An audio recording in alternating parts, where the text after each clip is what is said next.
saya.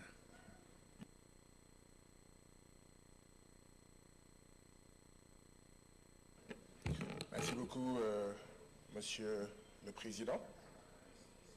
Chers collègues, bonjour. La première question que je voudrais poser est celle-ci. Est-ce que c'est le Parlement, notre Parlement, qui a demandé à ces deux organisations, parce que le Parlement a vu qu'il y avait un besoin et leur a dit « venez exposer devant les députés » ou est-ce que ce sont ces deux organisations qui ont demandé à être invitées pour venir ici? Je veux savoir quel est le lien entre le Parlement de la CEDEAO et ces deux organisations. Est-ce qu'il y a un contrat? Est-ce qu'il y a un accord pour savoir qu'est-ce qui justifie leur présence ici? Bien sûr, tous ceux qui sont doués de raison ici savent que je n'ai rien contre monsieur l'ambassadeur et l'autre docteur. Je n'ai absolument rien contre eux.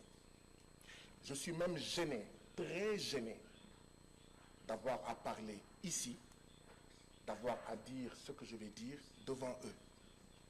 Parce que les choses que je veux dire, j'aurais dû les dire en leur absence. Je suis gêné, et je vous dirai tout à l'heure pourquoi je suis gêné de cette séance, de ma présence ici, en la présence des deux organisations.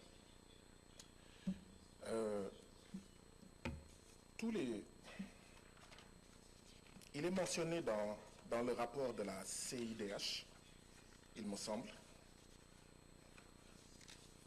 Il est mentionné dans le rapport de la CIDH des régimes autoritaires qui dominent et répriment les contestations de leurs citoyens. Ces gouvernements répressifs violent les droits fondamentaux de leurs citoyens, ce qui entraîne une instabilité et des troubles permanents dans la région. Mais tous les jours, là, c'est ce que certains d'entre nous disent ici, en citant nommément des pays. A-t-on besoin de leur présence pour dire ça? Quand des collègues disent ça tous les jours, on les empêche de parler, on les traite de tous les noms d'oiseaux, on use d'artifices, de motions qui ne sont pas des motions, les gens crient, ils s'excitent, et quand d'autres gens viennent, ils disent ça, tout le monde est silencieux. Les Français disent « nul n'est prophète chez lui ». Chers collègues, on a eu besoin d'eux pour dire ça ici. Certaines femmes et certains hommes ici le disent tous les jours. Mais on les regarde. Oh, qu'est-ce que tu fais ici? On va même faire une pétition pour que tu retournes dans ton pays et que tu ne reviennes pas. Mais quand eux le disent, ça passe. Tout le monde est cool, silencieux. Monsieur le Président, avez-vous remarqué ça? Vous qui rappeliez hier à la session l'article 72 du règlement intérieur. Ils ont dit la même chose que moi. Mais aujourd'hui, personne ne rappelle l'article 72 du règlement intérieur. Il y a un problème. Il faut que des étrangers viennent ici pour nous dire des experts, alors que chacun d'entre vous est expert et experte. Et on se tait. Mais quand un collègue dit la même chose, on sort les poings, on bande les muscles, on montre les crocs. Je vais vous dire quelle est la différence. La seule différence, c'est que, et c'est pourquoi la CIDH a manqué de courage, la seule différence, c'est que la CIDH a dit, je ne vais citer aucun pays. Dans le rapport, il n'y a aucun pays. Comment vous allez soigner un mal sans savoir que le mal se trouve au Nigeria, le mal se trouve au Sénégal, le mal se trouve au Cap-Vert? Vous dites non, non, non, on va mettre tout le monde dans le même sac. Quand on critique des pratiques politiques au Sénégal, quelqu'un va dire « Ah non, je suis ami à Diomaye Faye, je suis membre du même parti que lui. Laissez tomber le Sénégal. » Quand quelqu'un va critiquer le Libéria, « Ah non, je suis ami au président du Libéria. Vous ne touchez pas le Libéria. Vous pensez que vous êtes supérieur au Libéria. » Mais quand quelqu'un vient ici dire, et nous sommes là, gentils là, comme des poules mouillées. Voilà la première remarque que je voulais faire. Et je ne voulais pas la faire devant eux. C'est une des raisons pour lesquelles je suis gêné de le dire ici devant eux. Je suis sûr que quand ils disent ce qu'ils disent, il y a des gens qui pensent à des pays qu'ils n'ont pas cités. Disons-nous la vérité. Il y a des gens qui ont dit, le Sénégal fait partie de là, tel pays fait partie de là, tel pays fait partie de là. Ils n'ont pas cité, mais on voit des pays. Non. On ne peut changer les choses que dans la vérité. On ne peut transformer les choses que dans la vérité. Ce Parlement doit être un médecin. Mais pour qu'il soit un bon médecin, il faut qu'il fasse de bons diagnostics. Et un diagnostic, ce n'est jamais facile. Quand on vous annonce que vous avez le cancer, ça ne fait pas plaisir. Quand on vous annonce que vous avez la leucémie, ça ne fait pas plaisir. Quand on vous annonce que vous avez le VIH, ça ne peut pas faire plaisir. Mais il faut vous le dire pour que vous preniez conscience que voilà le remède que vous voulez prendre, que vous devez prendre si vous voulez guérir. Mais ici, non, je suis désolé. Hier, Monsieur le Président, vous n'avez pas été bon avec moi. Aujourd'hui, vous êtes en train de faire la même chose. Je suis désolé. Vous pouvez m'imposer cela. Non, mais j'ai remarqué depuis hier, c'est la deuxième fois que vous êtes président dans cette session. Je suis le seul à qui vous faites ça. Je suis le seul à qui vous faites ça. Vous lisez vous donnez des motions qui ne sont pas des motions. Vous rappelez des articles qui n'ont rien à voir avec moi. Si vous m'imposez de m'asseoir, je vais m'asseoir. Mais je tiens à dire devant toute la plénière, je suis le seul à qui, je suis le seul que vous traitez comme ça. Pourquoi je suis gêné? Parce qu'on a une organisation dont la capitale se trouve à Washington, qui vient nous parler, nous. Washington, qui a largué la bombe à Hiroshima et à Nagasaki, vient nous parler de droits de l'homme à nous qui n'ont jamais largué de bombes à Hiroshima et à Nagasaki.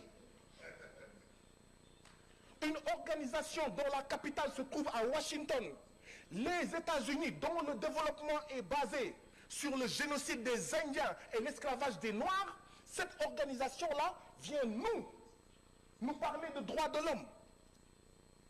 C'est pour ça que je demande que le Parlement de la CEDEAO nous explique quel est l'accord qu'ils ont avec ces organisations. On a une organisation dont la capitale se trouve en Suisse qui vient nous parler de droits de l'homme. C'est quoi la Suisse? Je donne deux exemples.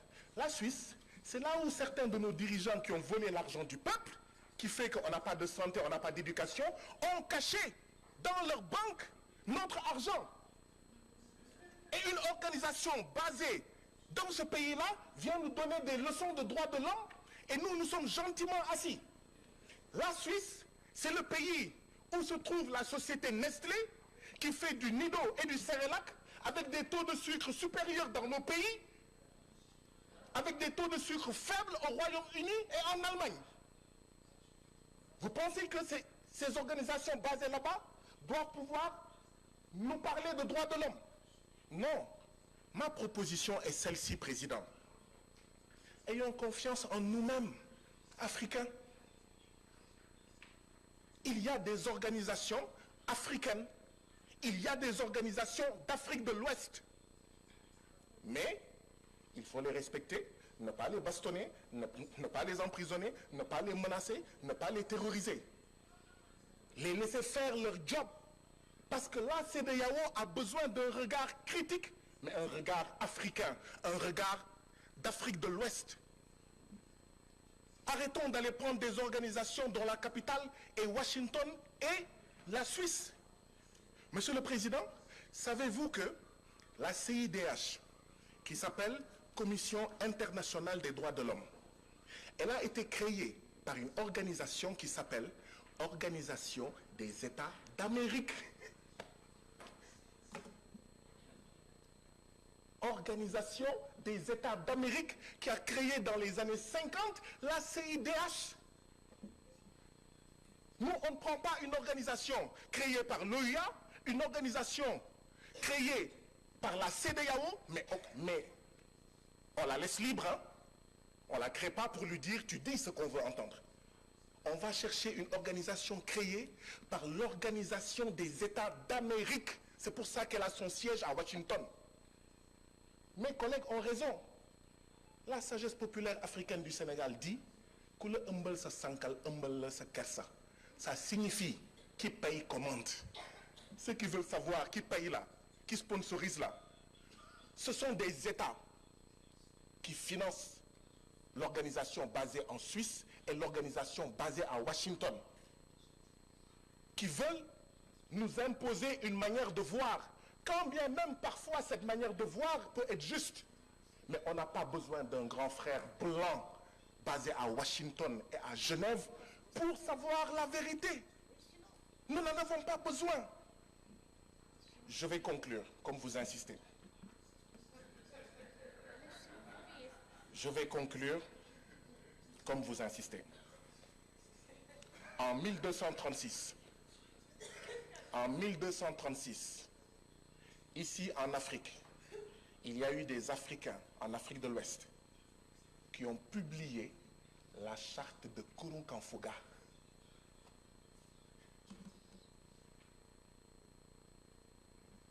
Quand nos femmes et nos mères étaient reines, comme la reine Poukou, comme Aline Sitoé Diatta, la femme blanche aux États-Unis n'avait pas le droit de vote. Si nous n'allons pas leur enseigner les droits de l'homme, ce n'est pas à eux de nous enseigner les droits de l'homme. Ou tout au moins, ils viennent et on va. Ils nous enseignent et on leur enseigne. Il faut faire attention à la colonialité du discours